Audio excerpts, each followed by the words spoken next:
I didn't spoil the perfect record of pins and ribbons solving all the world's problems. I mean, you can't name a problem from guns, AIDS, to bullying, to cancer that still exists after people wore a ribbon for it. Except all of them. You f***ing poser. Years ago, everybody was all into Ukrainian flags. What happened to that? Another cause tossed into the junk drawer with yesterday's choke collar? Get out of here with your virtue-signaling body ornaments. They're just crucifixes for liberals. This year's Golden Globes are officially wrapped. And once again, Hollywood couldn't resist turning the spotlight into a political stage. Activist celebrities flooded the red carpet, flashing pins meant to call out ICE enforcement nationwide. But one guy wanted no part of the show. Bill Maher, the outspoken comedian, didn't just sit it out. He fired back. Hard. He flipped the script, torched the performative activism, and called out the crowd to their faces. The moment? Raw, unfiltered, and brutally unapologetic. So smash that subscribe button, strap in tight, and let's break it all down. So we're now right in the middle of awards season here in Hollywood. How about everybody drop the politics for a couple of hours and just enjoy these happy, dopey celebrations of show business? You know, I was up for a Golden Globe this month and... thank you. Oh, please. I'll put it with the 33 Emmys I lost. That's a real number. And walking in, some reporter asked me why I wasn't wearing a lapel pin for the first Minneapolis shooting a couple of weeks ago, and I said, well, it was a terrible thing that happened, and it shouldn't have happened, and if they didn't act like such thugs, it wouldn't have had to happen, but I don't need to wear a pin about it.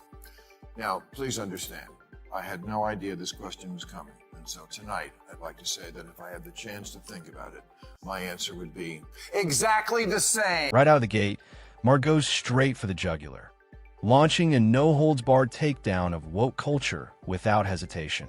No warm-up, no filter, and that's exactly why people still listen.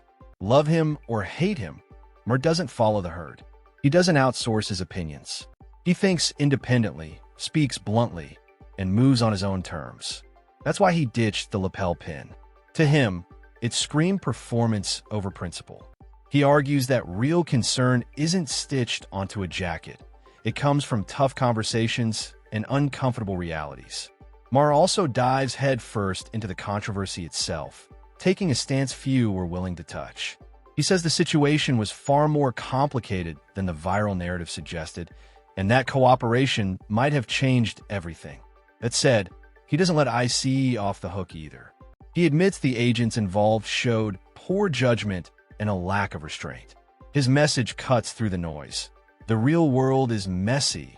Fault is rarely one-sided, and empty slogans won't solve hard problems. Same. ICE, thugs, pins, stupid. I'm with me on this one. So no need to keep sending supporting texts. Yeah. You know how I hear about whatever my latest scandal is? I open my phone and there's a dozen texts. I support you.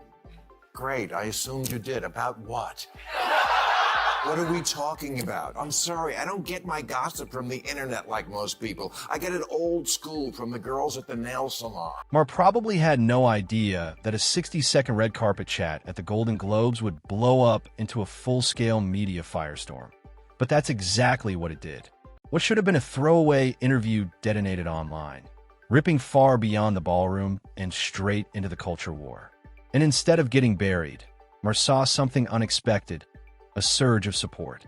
Fellow comedians, writers, and even Hollywood insiders quietly rallied behind him, many admitting he said what they've all been thinking but are too afraid to say out loud. To them, it was a rare burst of honesty in an industry addicted to scripted outrage. Meanwhile, critics of the ceremony went on the offensive, slamming celebrities for what they called blatant hypocrisy. They argued the sudden moral grandstanding felt less like real conviction and more like fishing for applause. The pins, the slogans, the sound bites, optics over action. Maher's refusal to play along only sharpened the divide, transforming a fleeting moment into a much bigger reckoning about authenticity, performative activism, and who in Hollywood is actually willing to tell the uncomfortable truth. Then I'll be out to dinner, and the waiter will come over and say, "Big fan, Bill, stay strong." About what? And then when I see what it is, I'm like, holy, this is what you people are so worked up about? According to the internet, what I did with my comments at the Globes was laugh, scoff, mock, take a dig at, and refuse to join Golden Globes activism. Golden Globes activism? Oh, you mean the activism of fixing a pin to my suit? Maher hits the nail square on the head. People are flat out tired of performative gestures that add nothing of substance to the conversation. Year after year, celebrities roll out the same routine: pins, hashtags, carefully timed speeches that play great on social media, but lead to zero real-world impact. It's draining, and worse, it feels completely detached from the lives of the people actually living these issues. If these public figures truly care about what's happening in the country, talk isn't enough. Clout isn't enough. They need to step down from the pedestal, get their hands dirty, and commit to real action. Start a campaign, fund programs, push policy, do something that actually moves the needle. Optics are easy. Words are cheap. Real change takes effort. Maher's critique cuts through the noise with a simple reminder: authenticity isn't performative. Real influence comes from risk, work, and sustained commitment, not from soaking up the spotlight for 60 seconds before the cameras move on. I didn't spoil the perfect record of pins and ribbons solving all the world's problems. I mean, you can't name a problem from guns to bullying to cancer that still exists after people wore a ribbon for it. Except all of them. You posers. Maher hits the nail right on the head. Let's be real for a second. How many actual problems have celebrities solved by wearing pins on a red carpet? Policies stay the same. Communities feel little to no impact. And symbolic gestures almost never lead to lasting solutions. These moves exist for one reason: visibility. It's about signaling virtue, aligning with the trend of the moment, and soaking up applause without taking any real risk. That's where the frustration boils over. Real change takes time, effort, money, and a willingness to be uncomfortable. It demands sustained pressure, organizing, and accountability, not a brief moment beneath flashing cameras. But that kind of work doesn't deliver instant validation or viral praise. So many settle for posturing instead. It's easier to look righteous than it is to be effective. Maher's point slices through the noise. Until people are willing to do the hard, unglamorous work, these performances will stay hollow. And deep down, everyone knows it. Years ago, everybody was all into Ukrainian flags. What happened to that? Another cause tossed into the junk drawer with yesterday's choke collar?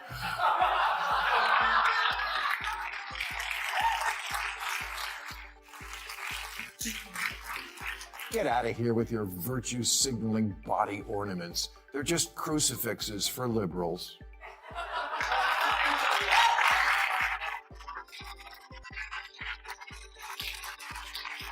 Because every time I see one, I think, Jesus Christ. Maher also reminds audiences of the pins celebrities proudly wore at award shows just 3 years ago in solidarity with Ukraine. Back then, the message was everywhere: blue and yellow ribbons, somber speeches, endless declarations of support. And then, quietly, those pins vanished. Not because the war ended, not because the suffering stopped, but because the spotlight moved on. Ukraine didn't become less important. Public attention just found a new obsession. That's Maher's point. Celebrity activism follows trends, not timelines. When a cause stops delivering applause or social media engagement, it gets swapped out for the next one in line. The commitment is shallow, temporary, and driven by optics instead of principle. Real solidarity doesn't expire when the cameras stop rolling. Yet Hollywood did exactly that. It moved on. Maher's critique cuts deep because it exposes an uncomfortable truth. For many celebrities, activism isn't about lasting impact. It's about staying relevant. And once a cause stops being trendy, it's quietly discarded without a second thought. Congratulations for raising awareness. the awareness you really care about, which is how wonderful you are. Ricky Gervais once told the award show crowd, "Don't use it as a platform to make a political speech. You're in no position to lecture the public about anything. You know nothing about the real world." And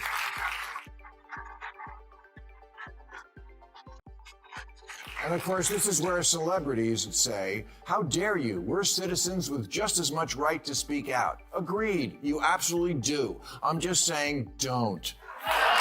Maher's point is ultimately a simple one.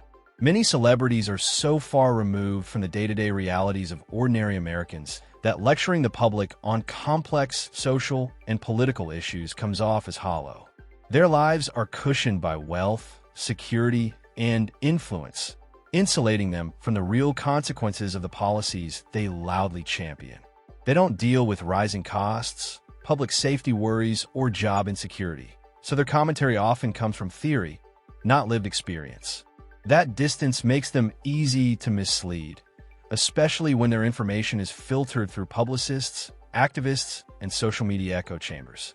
Worse, they tend to surround themselves only with people who already agree, endlessly recycling the same talking points. It becomes a closed loop of validation, not understanding. Maher argues that this bubble breeds arrogance and shallow analysis, where nuance disappears and slogans replace substance. When activism comes from a world this disconnected from everyday life, it feels less like insight and a lot more like performance. Having the opposite effect of what you want. Every big name in show business came out for Kamala Harris, from Oprah to Clooney to Beyonce, and she lost every swing state. A survey of Ohio voters found Taylor Swift's endorsement actually had a negative impact, with 24% saying it made them less enthusiastic about her as a candidate. Come on. Read the room, Democrat. Here's where things take a sharp turn. Some post-election breakdowns suggest that celebrity endorsements of Kamala Harris may have actually backfired. Instead of winning over undecided voters, the parade of famous faces seemed to harden skepticism among everyday Americans. A lot of people simply want celebrities to stay in their lane, as entertainers, not political authorities. They might enjoy them on screen or applaud them on stage, but that admiration doesn't automatically turn into trust on issues like politics, the economy, public safety, or social policy. For some voters, celebrity involvement sends the opposite signal: elitism, distance, and detachment from real life. It can feel less like guidance and more like a lecture from people who don't share the same struggles or consequences. Rather than expanding Harris's appeal, the star power may have alienated voters who already distrust elite institutions and cultural gatekeepers. The takeaway is blunt but telling. Fame isn't expertise, and celebrity clout is no substitute for substance when it comes to earning public trust. Celebrities aren't helping, and why would they?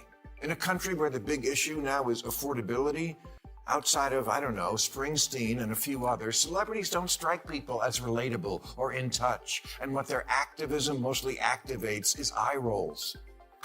Because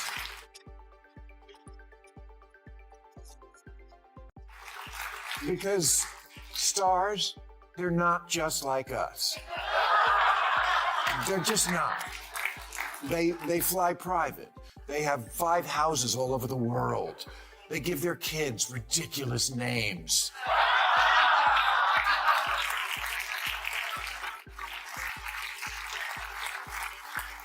They make candles that smell like they're...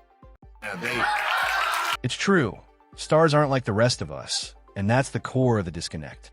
Their cushioned lifestyles exist in a completely different universe from the daily grind most people face. They don't stress over rising rent, job stability, crime in their neighborhoods, or whether their paycheck will last until the end of the month. That insulation makes it hard for them to truly represent everyday Americans or speak on their behalf. Empathy grows from experience, and without living under the same pressures, their commentary can feel hollow or out of touch. That doesn't make them bad people. It just limits their perspective. When celebrities claim to speak for the people, it often rings false because they rarely bear the consequences of the policies or ideas they promote. Real representation isn't about fame or visibility. It's about shared struggles and genuine understanding. Without that connection, celebrity activism risks sounding detached and moralizing instead of meaningful advocacy grounded in real life. It's okay, you're stars. We like you for who you are. Insulated divas whose talent allows you to pig out on the finer things in life because we all need something to aspire to. But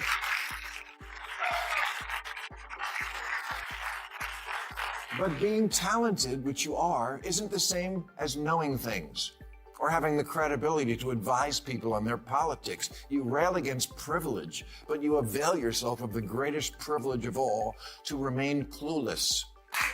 In the end, Maher's argument cuts through the noise with brutal clarity. Performative activism may look great on camera, but it fixes nothing. Celebrity gestures, from lapel pins to rehearsed sound bites, fade the moment the spotlight shifts, leaving real problems exactly where they were. That distance from everyday life makes the moral posturing feel hollow and, in many cases, counterproductive. Americans aren't looking to be lectured by insulated elites. They want honesty, accountability, and real solutions.